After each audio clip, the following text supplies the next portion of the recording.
And I wonder, with this bickering, is that the type of society that we are leaving our children and grandchildren?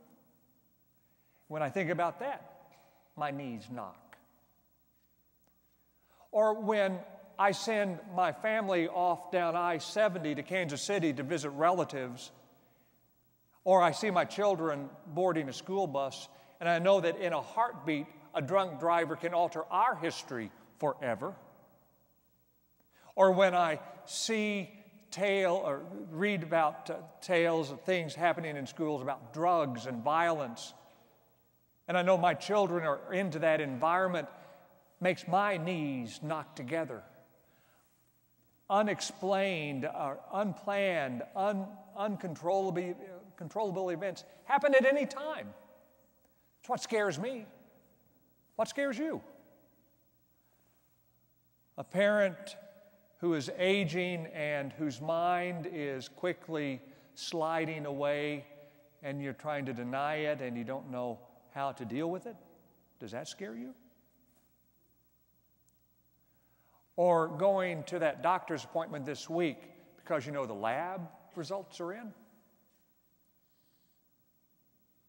Or trying to make ends meet on a fixed income as utility rates are climbing and your Social Security check isn't? Or supporting a family and hearing that in your company there will be layoffs and you're afraid that you're going to be one of them. Do those things make your knees knock together? They should, because there's nothing you can do about them. Not at all. I want to suggest that Halloween is a wonderful time in the midst of all the fun stuff. It can be a wonderful time for us to consider the things that really scare us and consider how can we cope with them, how can we confront them and deal with them in a positive way. And I want to suggest that there are two things we can do. And I would suggest that you write these down if you wish, put them on your refrigerator, remember them when old Stingy Jack comes knocking at your door and you're scared.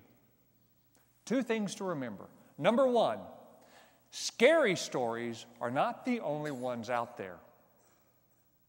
We might think they are, because I believe there is something deep within our human psyche that drags us to focus upon the depressing and the dark side of life. Why else do we slow down when we pass a traffic accident? Why else do we read the newspapers or drawn to headline news to see what's at the top of the hour? And we know that it's not going to put a smile on our face. Why else do we let one thing that happens to us that's bad, out of a million things that's good, one thing that happens to us that's bad, and we focus on that and ignore the light that's coming in? And why do we, in the midst of focusing on the negative, find that we just have to give way to our dirges, maybe singing with the opera stars of the past? Gloom, despair, and agony on me. Deep, dark depression, excessive misery. If it weren't for bad luck, I'd... Oh, you've heard that opera, have you? Gloom, despair, and agony o'er me.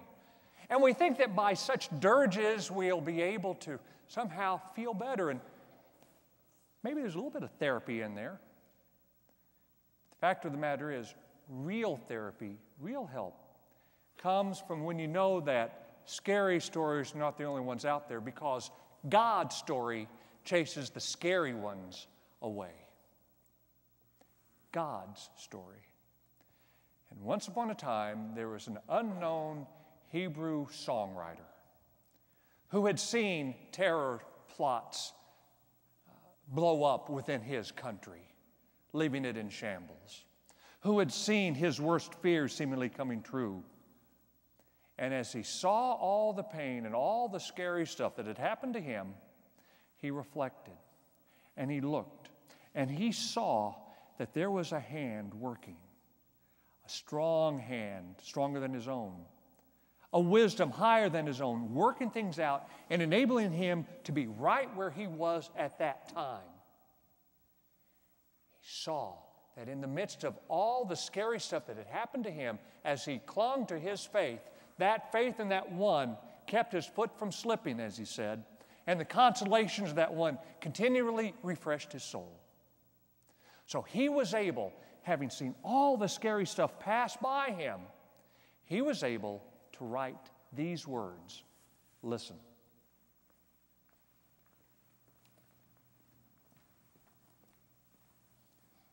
You who live in the shelter of the Most High, who abide in the shadow of the Almighty, will say to the Lord, my refuge and my fortress, my God in whom I trust. For he will deliver you from the snare of the fowler and from the deadly pestilence. He will cover you with his feathers, and under his wings you will find refuge. His faithfulness is a shield and a buckler. You will not fear the terror of the night, or the arrow that flies by day, or pestilence that stalks in the darkness, or the destruction that wastes at noonday. 1,000 may fall at your side, 10,000 at your right hand, but it will not come near you. Those who love me, I will deliver. I will protect those who know my name. When they call to me, I will answer them. I will be with them in trouble. I will rescue them and honor them. Tonight, you're going to hear or some ding-dongs, and you're going to open the door, and there'll be some cute kids there. When you hear the knocks and the doorbell, remember, there will be a time, maybe you're even facing it now, where you know what's on the other side is not a cute child, but a real-life version of old Stingy Jack. And the last thing you want to do is to open that door. On the contrary, you want the foam earplugs and go hide in a closet. But the gospel for you today is this. When you hear old Stingy Jack knocking, remember the words of that psalmist. Remember that you have courage. Even though you don't feel like it, you have courage to go and take hold of that doorknob. Because as you do, even though you don't want to, you will feel the arm of the one Jesus called Dad right next to you, around your shoulders. And as you open that door, you will have power to make that old lantern carrier laugh. And you can say, Lord my God is my shelter, is my refuge. He will deliver me. I'm not scared of you, Jack. That is what you're going to be able to say. For that is the good news for you on Halloween. Now, maybe you've heard this old story. Bears repeating about what some park rangers found over in Yellowstone after a forest fire. You know, at the base of the tree, there was that bird petrified in ashes. One of the rangers knocked the corpse of the bird over and outran 3 little chicks. That bird, that mama bird, could have flown to safety, but her love was so great for her children that she covered them, and she said to the fire, "You will not have my young." And the fire couldn't touch them. And what was it that the psalmist said? He will spread his feathers over you, and under his wings you will find shelter. Remember, you have nothing to fear from old Jack. Nothing.